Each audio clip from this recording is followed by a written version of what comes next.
Hey guys, I'm Angela and welcome back to Hobby Night. This week, I'm going to be wrapping up painting Abaddon the Despoiler, and if you haven't already watched part 1, make sure to go check that out either after this video or pause this one, go check it out and come back to this one after you're done.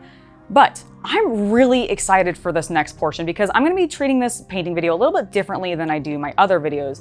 In my other videos, I tend to try to approach things where getting it ready for the table quickly and just having it look good. But this time, I actually want to really push the details. I want to make Abaddon really a centerpiece. I want to go the extra mile and bring out all of those glorious details all over his armor and everything.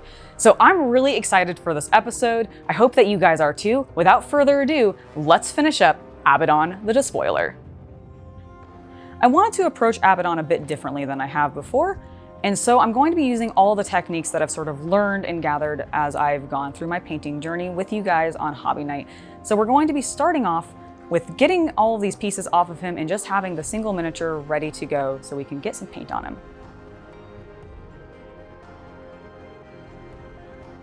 I'm going to start with Black Templar. This is of course going to be for his armor color, but also it's going to be foundation for all of my metallics that I'm going to be putting on here later, and I actually have several planned, so it's going to be going most places. Because this is going to be going basically everywhere, I don't have to worry a lot about my brush control. I can be a little bit messier and not really worry about where I'm getting my paint because more than likely it's going to either be cleaned up later or covered by another color, and it's not going to be a huge deal.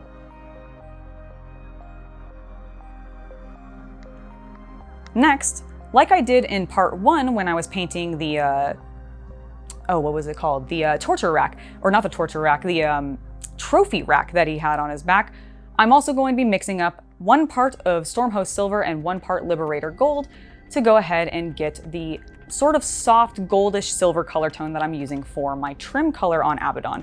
I really like this as a complement to the overall dark color scheme of the Black Legion. I know sometimes you see a little bit more of a like bolder or darker gold used on them, and I prefer this lighter tone just because I think it pops a little bit better and it helps the armor actually stand out as even deeper in my opinion. And we're going to just apply this to basically everything. It is the most time-consuming portion of painting Abaddon was doing all of this trim work, because not only was I doing the trim and all that kind of thing, but I was doing some of the accessories on his back, not the accessories, but like those joints and the pistons of, you know, the armor and everything. I wanted to pop some of those, which was a lot of time spent, but I think it was so worth it because like by the end with it all painted up, he just started to come together already, and I'm very happy with it. I wanted to focus next on the Talon of Horus, and using Cryptek alloy, I'm going to basically coat it in this color entirely. Now the reason I chose Cryptek over say a brighter silver tone, or maybe something a little bit darker, which I've seen people do a lot of times, I wanted it to complement the gold-silver mix that I had done for his armor, and the Cryptek alloy has this really soft, sort of like brassy color tone to it that I thought complemented my gold hue very, very nicely. And it honestly, it works really well. And when I get a shade on it later, it looks even better.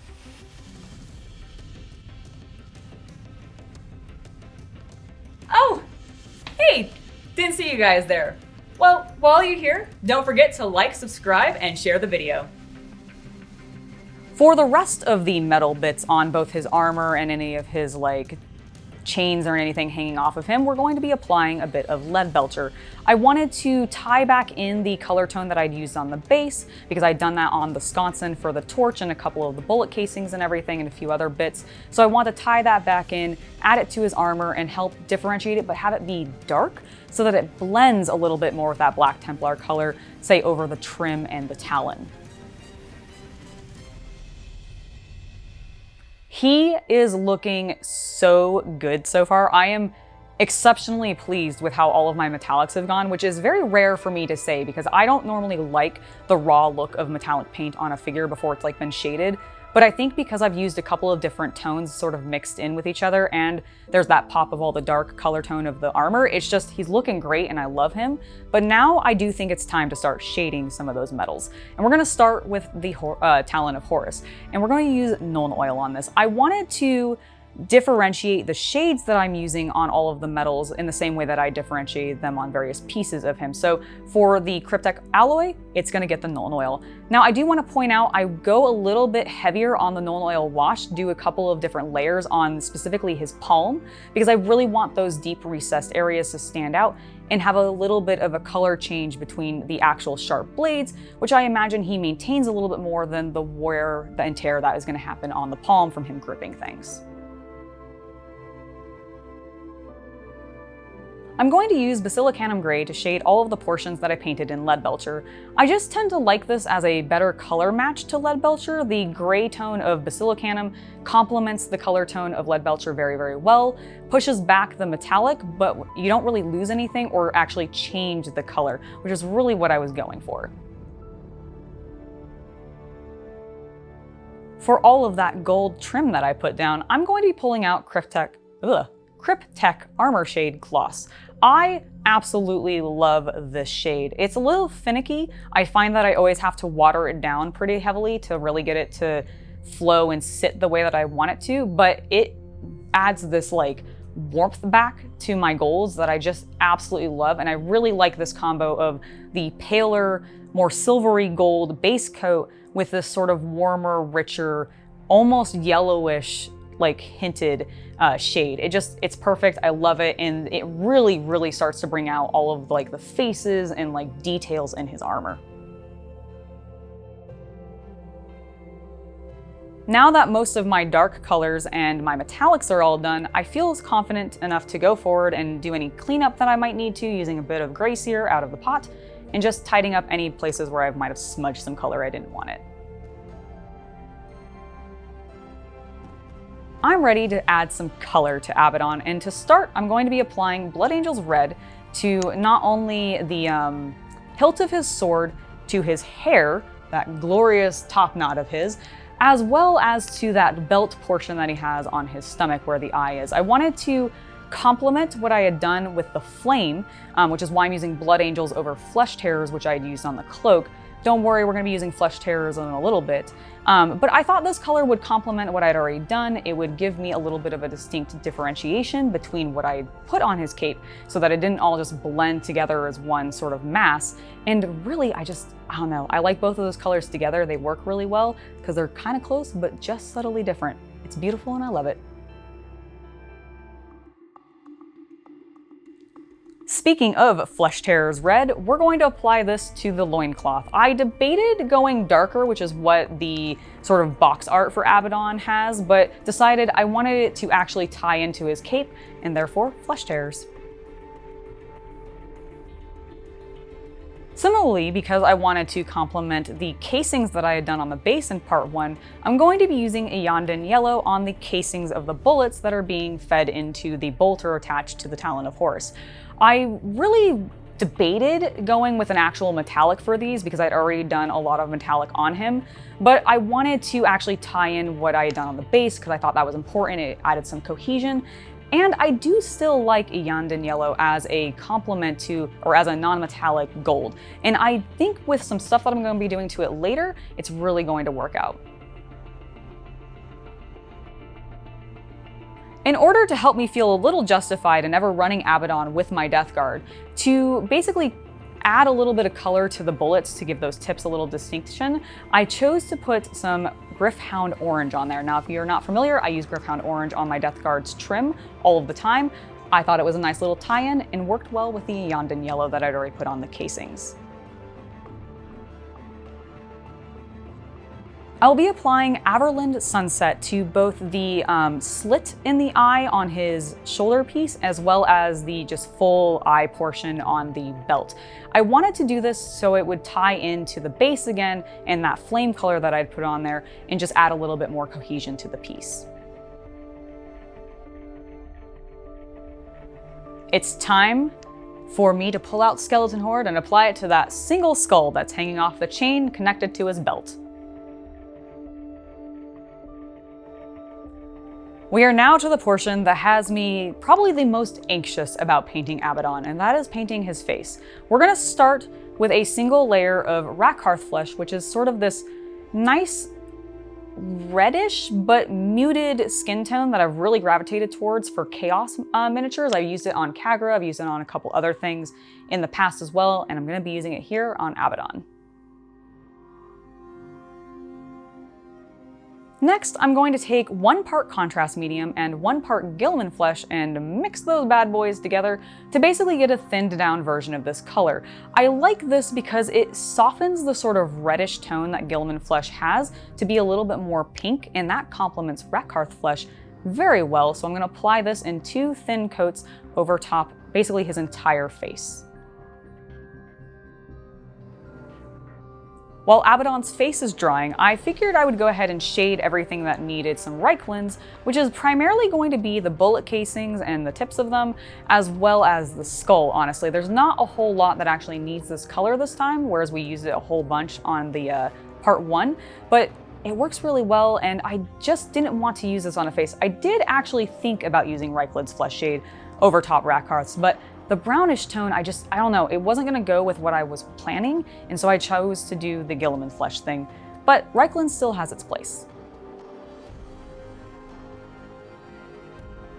While I was wrapping up my shading process, because I had just used Reikland's and I was like, okay, I only actually have one other thing to shade, and that's all of the red. So I'm gonna pull out Carroburg Crimson, which is a really nice, almost purplish red color tone that I very much like, and it complements Blood Angels actually very well. I put this on his hair and the sword in particular because I felt like there was a little bit of depth lost. The Blood Angels wasn't quite sitting as like dark or deeply into the recesses as I wanted it to, but I didn't want to end up losing too much of like my detail by putting another layer of contrast paint.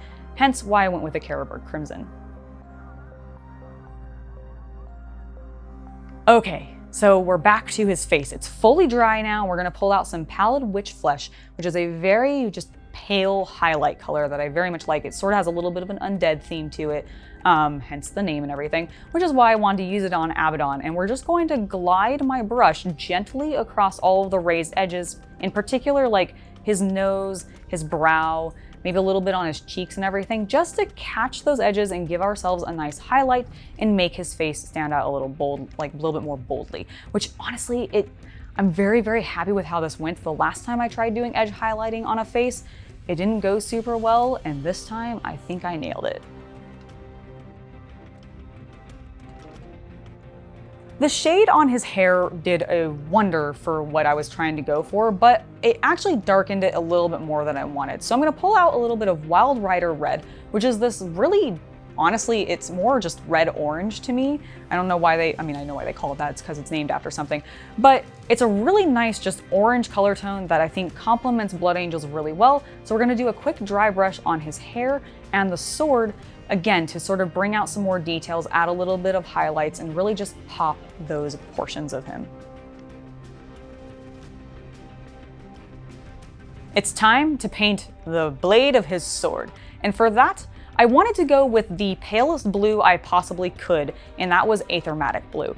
Basically, I really wanted it to be this bright, very pale almost like color tone next to him. It's one of the reasons that I went with so much red in his coloring, because I knew the blade was going to be blue, and I really wanted those two colors to sort of stand out boldly against each other, and I think it's going to work really well. I put the Athermatic blue on in a single coat going down once, and then once it's dried, I went ahead and did a second layer of it because I wanted to specifically make sure that the faces, like those recessed areas, were filled in a little bit more and stood out from a distance, that they were in fact screaming, terrified faces. I am so pleased with how this looks. Let's go ahead and get him onto his base and show off the final miniature.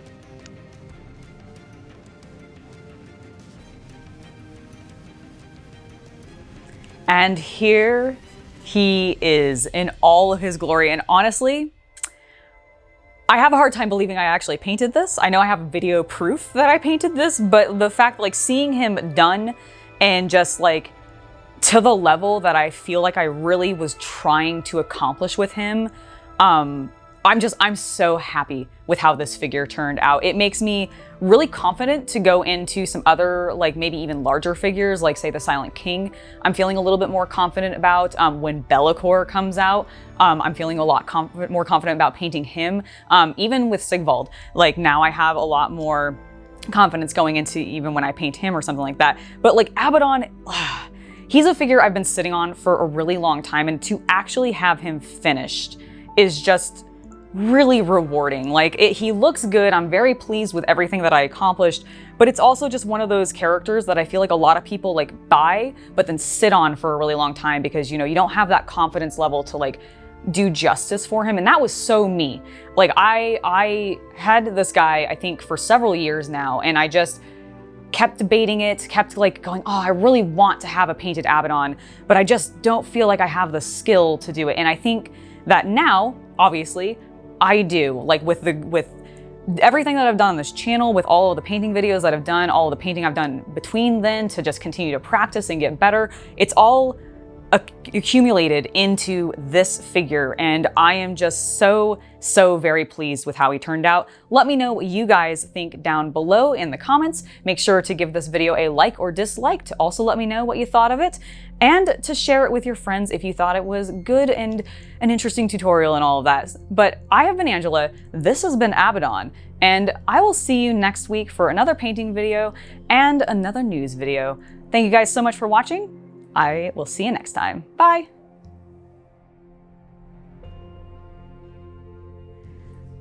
You know, he's called Abaddon the Despoiler, but like to despoil something would be to like unspoil it, right? Like, or to like make it better, to refresh. Shouldn't he be Abaddon the Refresher? What? Oh, come on. It was a bad joke. It was a good joke. Now, where the hell did you get that joke? It's a terrible joke. I mean, you should be ashamed the internet. of that joke. You should be ashamed of that joke. I'm not.